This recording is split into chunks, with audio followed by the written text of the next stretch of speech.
अस्सलामु अलैकुम वरहमतुल्लाहि वबरकातुहू। मेरे प्यारे भाइयों और दोस्तों, जिन दिनों हज़रत मूसा अलैहिस्सलाम फ़िरौन के महल में परवरिश पा रहे थे, उन्हीं दिनों फ़िरौन ने आपके बहुत से मुजज़्ज़िज़े देखे। एक बार हज़रत मूसा अलैहिस्सलाम ने मुर्ग से तस्बीह पढ़वाई और एक बार पके हुए मुर्गे को आपने जिंदा फरमा दिया, जो देखकर फ़िरौन के दिल में दहशत बैठ गई आपके लिए, मगर मोहब्बत के गलबे और अपने बीबी की वजह से आपको कत्ल न कर सका। जब हज़रत मूसा अलैहिस्सलाम तकरीबन जवान हुए, तब आपका दिल बनी इसराइल की तरफ झुकने लगा। आप उन्हीं से मेल जोल ज़्यादा रखते थे। फ़िरौनियों को यह नागवार गुजरता था, मगर देख कर भी कुछ कर नहीं सकते थे। जब आप 22 साल के हुए, तब एक दिन बनी इसराइल के सरदारों को अलग करके आपने पूछा कि फ़िरौन की मुसीबत में कब से गिरफ्तार हो, कब से इसकी गुलामी कर रहे हो। उन्होंने जवाब दिया कि हम एक लंबे अरसे से फ़िरौन की मुसीबत में गिरफ्तार हैं और इसकी गुलामी किए जा रहे हैं। आपने फरमाया कि ये तुम्हारे गुनाहों की वजह से हुआ है, कि अल्लाह पाक तुम्हारी नाफरमानी की वजह से तुम्हारे ऊपर फ़िरऔन को मुसल्लत कर दी है। तुम अगर नज़र मानो, अपने गुनाहों से तौबा करो और अल्लाह पाक से नज़र मांगो, तो अल्लाह पाक तुम्हें इसकी मुसीबत से निजात दे दे। उन सब ने कहा कि हम कैसे नज़र माने। आपने कहा कि रब की इताअत और फरमाबरदारी की नज़र मानो, कि अगर हमको इससे नजात मिल गई तो या अल्लाह हम आपकी फरमाबरदारी और इताअत करेंगे। इसके बाद सब ने नज़र मान ली। जब आप 30 बरस के हुए, तो एक दिन किब्ती और इसराइली में झगड़ा हो रहा था। किब्ती इसराइली को लकड़ी का बोझ उठाने पर मजबूर कर रहा था। वह बार बार इनकार करता था। इसराइली ने आपको पुकारा कि ऐ मूसा, मुझे इस जालिम से निजात दिला। तो आपने किब्ती को जुल्म से मना किया कि इस हरकत से बाज आ जा, मगर वो नहीं समझा। आपने उसे एक मुक्का मारा, जिससे फ़ौरन के फ़ौरन वो मर गया। इसराइली भी यह देखकर घबरा गया। जैसे तैसे फ़िरौन को यह खबर पहुंची, तो उसने कहा कि मूसा ऐसा नहीं कर सकता। दूसरे दिन वही बनी इसराइली दूसरे किब्ती से उलझा हुआ था। आपको देखकर फरियाद की। आपने इसराइली को झिड़का और चाहा कि उससे किब्ती को छुड़ा दें। इसराइली ये समझा कि लग रहा है कि आज ये मुझे मार देगा। इसके बाद वह चीखा कि ऐ मूसा, कल तूने किब्ती को मारा था, क्या आज मुझे हलाक करना चाहते हो? यह बात लोगों ने सुनी और फ़िरौन के पास जाकर गवाही दे दी। किब्ती सरदारों ने यह मांग की फ़िरऔन से कि मूसा को हमारे हवाले कर दो, ताकि हम उनसे किसास ले सके। फ़िरौन उनकी बात मानने में चिकचिकाया। उस मजलिस में एक शख्स मौजूद था, जिसका नाम हिजकिल था, और वह चोरी छुपे ईमान ला चुका था।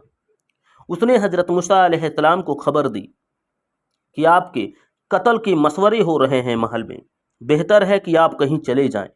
हज़रत मूसा अलैहिस्सलाम बेसर व सामानी की हालत में मदियन की तरफ रवाना हो गए और वहाँ हज़रत शुएब अलैहिस्सलाम के घर ठहर गए। उनकी लड़की से, जिनका नाम पाक सफूरा था, निकाह किया। 10 साल वहाँ रहें, फिर मिस्र की तरफ तशरीफ़ लाएं। रास्ते में आपको नबूवत अता हुई। फिर 40 साल तक मिस्र में फ़िरौन के मुकाबले में मशगूल रहे और अल्लाह ताला का पैगाम लोगों तक पहुँचाते रहे। जब मूसा अलैहिस्सलाम मदियन से मिस्र तशरीफ़ लाएं और रास्ते में नबूवत और रिसालत से मुशर्रफ हुए, तो 40 साल तक यहाँ क़याम किया।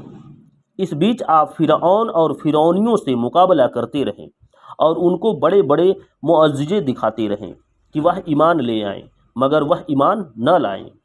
तब आप अल्लाह की बारगाह में अर्ज़ किया कि खुदाया, किसी सूरत बनी इसराइल को किब्तियों की चुंगल से छुड़ा दे, ताकि बनी इसराइल बेखौफ खतर वह तेरी इबादत कर सकें।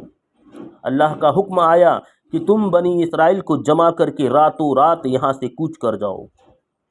अगर फ़िरौन तुम्हारे पीछे आएगा तो हलाक कर दिया जाएगा। तब हज़रत मूसा अलैहिस्सलाम ने छुपे तौर पर तमाम बनी इसराइलियों को खबर कर दी। सारे इसराइलियों ने एक जगह जमा होने का इरादा किया। फ़िरौन को इस बात का कुछ वहम हुआ। पूछा कि यह भीड़ कैसी है? इसराइलियों ने कहा कि हमारे आसूरे का दिन करीब आ रहा है। आदम अलैहिस्सलाम इसी दिन पैदा हुए थे। यही हमारी ईद का दिन है। हम चाहते हैं कि इस सब शहर से बाहर जमा होकर रब की इबादत करें और वहाँ अपनी ईद मनाएं। फिरौन खामोश हो गया। आम बनी इसराइलियों ने किब्तियों से कीमती जेवर और उम्दा पोशाक उधार मांग ली 1-2 दिन के लिए, और ईद के बहाने खैमे और डेरे शहर से बाहर लगा दिए। यह वाक़या 9वीं मुहर्रम जुमेरात के दिन हुआ था। उस वक्त हज़रत मूसा अलैहिस्सलाम की उम्र शरीफ 80 बरस की थी और उनके भाई हारून की उम्र 83 बरस की थी। मुहर्रम की 10वीं शब जुमा में उन सब ने साजो सामान के साथ कूच कर दिया। हारून अलैहिस्सलाम उनके आगे आगे थे और मूसा अलैहिस्सलाम पीछे। बनी इसराइल की तादाद 6,70,000 थी। आगे चलकर यह लोग रास्ता भूल गए। मूसा अलैहिस्सलाम ने बूढ़े लोगों से कहा कि यह रास्ता तुम्हारा देखा हुआ है, तुम्हें मिलता क्यों नहीं? उन्होंने अर्ज किया कि यूसुफ अलैहिस्सलाम ने रहलत के वक्त वसीयत फरमाई थी कि जब मेरी कौम बनी इसराइल मिस्र से जाए, इस रास्ते से गुजर करे, तो मेरा ताबूत मेरी कब्र से निकाल कर अपने साथ ले जाए और मेरे बुजुर्गों के जवार में मुझे दफन करे। हमने वह वसीयत पूरी नहीं की, शायद इसीलिए हम रास्ता भूल रहे हैं। आपने पूछा कि उनकी कब्र मुबारक कहाँ है? सब ने कहा कि हमें पता नहीं। आपने सारे लश्कर में मुनादी करवा दी कि जिसे यूसुफ अलैहिस्सलाम की कब्र मालूम हो वह बताए। एक बुढ़िया ने कहा कि मुझे मालूम है कि यूसुफ अलैहिस्सलाम की कब्र मुबारक कहाँ है, लेकिन आप मुझसे पहले अहद करें कि अगर मैं वो कब्र बता दूं तो मैं जो मांगूंगा मुझे दिया जाएगा। आप इस बात पर कुछ हिचकिचाएं। इसके बाद अल्लाह पाक की तरफ से वही आई कि ऐ मूसा, इस बुढ़ी औरत से अहद कर लो कि यह जो मांगे इसे दे दिया जाएगा। आपने अहद फरमा लिया। बुढ़िया बोली कि मैं चाहती हूँ कि जन्नत में मैं आपके साथ रहूँ। आपने कबूल फरमा लिया। बुढ़िया बोली कि उनकी कब्र दरियाए नील में डूब चुकी है। अगर फला जगह से पानी हटाकर ज़मीन खोदी जाए तो इससे आपका ताबूत निकल सकता है। आपने हुक्म दिया बनी इसराइल, आपने हुक्म दिया। सारे बनी इसराइल ने फ़ौरन उस जगह से ताबूत निकालने लगे। ताबूत संग मरमर का एक संदूक था जिसमें हज़रत यूसुफ अलैहिस्सलाम का जस्द मुबारक था। हज़रत मूसा अलैहिस्सलाम ने आपका ताबूत सब के आगे रखा। इस ताबूत की बरकत से रास्ता ज़ाहिर हुआ, मगर आप सीधे फ़िलिस्तीन का रास्ता इख्तियार करते जो मिस्र से उत्तर पूर्व में था तो आपको यह दुश्वारियां पेश न आती, लेकिन अल्लाह की मर्जी कुछ और ही था। लिहाजा आप मशरिकी जानिब बहरी कुलजम की तरफ रवाना हो गए। सुबह के वक्त फ़िरौन के जासूसों ने खबर दी कि कल जहां बनी इसराइल जमा हुए थे वहां से रातों रात वो कूच कर गए हैं। फ़िरौन के दिल में गुस्से की आग भड़क उठी। उसने फ़ौरन हुक्म दिया कि तेज घोड़े और उम्दा सवार जमा हों। रिवायत में है कि 70,000 घुड़सवार फौज उसके लश्कर के आगे आगे थी और बाकी फौज के मुतालिक कुछ पता नहीं लगता। तफसीर रूहुल में बयान है कि 70,000 लाख घुड़सवार। तफसीर अजीजी में है कि उनके 1 लाख तीर अंदाज, 1 लाख नेजेबाज और 1 लाख गुर्ज मारने वाले थे। फ़िरौन ने इस लश्कर के साथ बहुत जल्द यह रास्ता तय कर लिया और दोपहर के करीब बनी इसराइल के करीब पहुंच गया। बनी इसराइल फ़िरौनी लश्कर को देखकर घबरा गए। मूसा अलैहिस्सलाम से अर्ज करने लगे कि ऐ मूसा, अब बताओ कि हम कहाँ जाएं और क्या करें। आपने फरमाया कि मायूस ना हो, मेरे साथ मेरा रब है, जो मुझे हिदायत देगा मैं वही करूँगा। इसके बाद अल्लाह पाक की तरफ से वही आई कि ऐ मूसा, दरिया पर अपना असा मार कर कहो कि तू फट जा और हमें रास्ता दे। आपने ऐसा ही किया। अल्लाह के हुक्म से तेज हवा चली जिसने पानी को फाड़ कर उसमें रास्ता बना दिया। दरिया में 12 रास्ते पैदा हो गए जिनके बीच पानी दीवारों की तरह खड़ा हो गया। आन की आन में सूरज ने ज़मीन को खुश्क कर दिया और आपने बनी इसराइल को हुक्म दिया कि इन रास्तों में दाखिल हो जाओ। यह लोग हिम्मत न करते कि हम कहीं डूब न जाएं। इसके बाद सबसे पहले मूसा अलैहिस्सलाम ने अपना घोड़ा डाला। उनके पीछे हज़रत हारून अलैहिस्सलाम ने। जब इसराइलियों ने उनको गुजरते देखा तो मजबूरन यह भी दरिया में चल दिए। उनके 12 कबीले थे, हर कबीला एक रास्ते में दाखिल हुआ। سب کے بعد حضرت موسیٰ علیہ السلام داخل ہوئے۔ ان کے گروہ نے کہا کہ اے موسیٰ، ہمیں خبر نہیں کہ ہمارے دوسرے گروہ زندہ ہیں یا ڈوب گئے۔ اس کے بعد موسیٰ علیہ السلام نے پانی کی دیواروں پر عصا مارا، جس سے ان میں جالے کی طرح روشن دان بن گئے، اور ہر جماعت ان جھروکھوں میں سے ایک دوسرے کو دیکھ کر اور باتیں کرتے ہوئے گزرنے لگے۔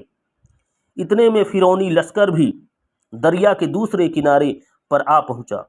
فرعون نے دیکھا کہ دریا میں راستہ بنے ہوئے ہیں جن میں جا بجا پانی کی دیوار کھڑی ہے۔ یہ دیکھ کر فرعون حیران ہو گیا، مگر لشکر والوں سے کہا کہ میرے اقبال سے دریا خشک ہو گیا ہے، اور دریا میرے ڈر سے میرا راستہ بنا دیا تاکہ میں اپنے بھاگے ہوئے غلاموں کو زندہ پکڑ سکوں۔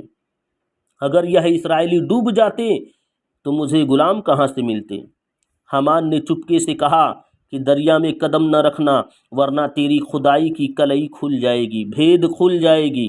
بہت جلد کشتیاں جما کر اور ان کے ذریعے دریا پار کر۔ فرعون نے اپنے گھوڑے کو روک لیا۔ تبھی حضرت جبریل علیہ السلام انسانی شکل میں گھوڑی پر سوار فرعون کے گھوڑے کے آگے نمودار ہوئے اور اپنی گھوڑی دریا میں ڈال دی۔ فرعون کا گھوڑا اس گھوڑی کی بو پا کر اس کے پیچھے ہو لیا۔ فرعون نے لاکھ روکا مگر گھوڑا نہ رکا اور اس خشک راستے میں داخل ہو گیا۔ اس کے بعد جب لشکریوں نے فرعون کو دریا میں داخل ہوتے دیکھا، وہ بھی ہر طرف سے داخل ہونے لگے۔ بنی اسرائیل میں ایک شخص تھا جس کا نام سامری تھا۔ اس نے دیکھا کہ جس جگہ حضرت جبریل علیہ السلام کی گھوڑی کا ٹاپ پڑ رہی ہے وہاں سبزہ اگاتا ہے۔ وہ سمجھ گیا کہ اس ٹاپ کے نیچے والا مٹی میں زندگی کی تاثیر ہے۔ اس نے تھوڑی مٹی اپنے ہاتھ میں اٹھا لی۔ ادھر سارا فرعونی لشکر بیچ دریا میں آ گیا۔ ادھر بنی اسرائیل دریا پار پہنچ کر یہ تماشا دیکھنے لگے۔ جہاں یہ واقعہ ہوا تھا وہاں کلجم کی چوڑائی بہت تھوڑی یعنی صرف 4 فرسخ تھی، اس لیے دوسرے کنارے سے یہاں کے حالات اچھی طرح نظر آ رہی تھی۔ جب سارا لشکر دریا میں داخل ہو چکا تو اللہ کا حکم ہوا کہ اے دریا آپس میں مل جا۔ دریا آپس میں مل گیا اور سارے فرعونی ڈوب گئے۔ یہ واقعہ 10 محرم جمعے کے دن دوپہر کے وقت ہوا۔ حضرت موسیٰ علیہ السلام نے اس خوشی سے روزہ رکھا۔